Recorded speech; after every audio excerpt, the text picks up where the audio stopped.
we made a major improvement in our sheep breeding operation today. Now, it was kind of a spur of the moment thing. I've been wanting to step up my sheep production for quite a while. Not as far as terms of quality is concerned, but in terms of biosecurity.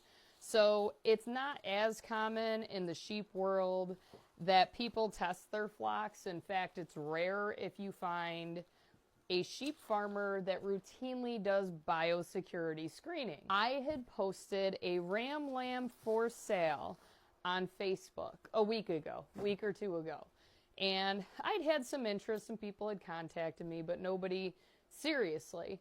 And then a couple of days ago, a lady contacted me and messaged me and asked if we test for OPP, CL, and Yonis.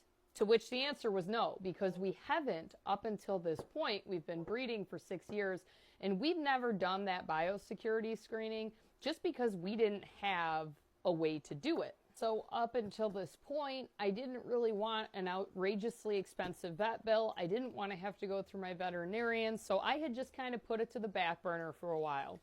This lady reached out to me asking about my bottle ram and then expressed interest because they have a small flock of sheep for personal consumption. So they keep like 4 breeding ewes, and their biggest problem is finding a flock that is routinely tested for biosecurity to replace their ram on a yearly basis. So when she asked me, I was honest in my response. No, we don't currently do it. We have not been solely sourcing our animals from biosecure sources, but this is something that I personally would like to implement within the next year. Due to her need of wanting a source, I mean, she seems like a nice person in general anyway, so who knows? Maybe she would have offered anyway had I said, I've never done this before. Would somebody be willing to come show me how to do this and draw the blood of every single one of the sheep standing in my barn? It's literally going to be a barter system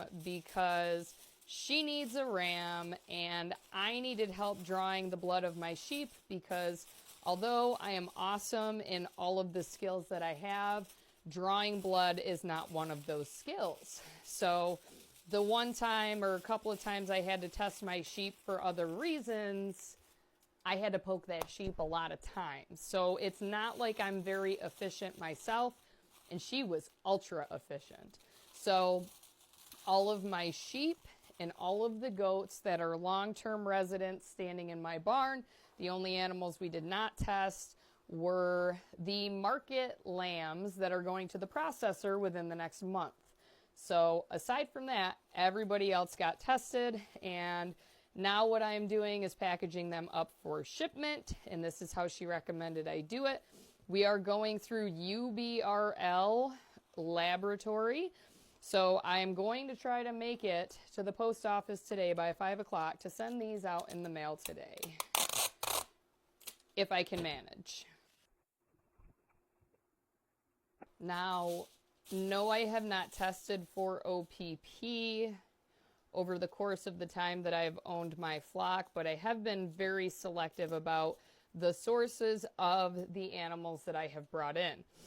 Obviously, as some farms have shown in the relatively recent times, that's not foolproof. And even if you do biosecurity screen on a regular basis, that's not foolproof either. Gibraltar Farm being a perfect example. And they handled that phenomenally. They contacted everyone. They published articles about it. Like, it really was a learning experience for me myself. And they did a very professional job navigating that. So, a couple of valuable lessons for me. Number one, I will never be sourcing animals from the big name auctions, because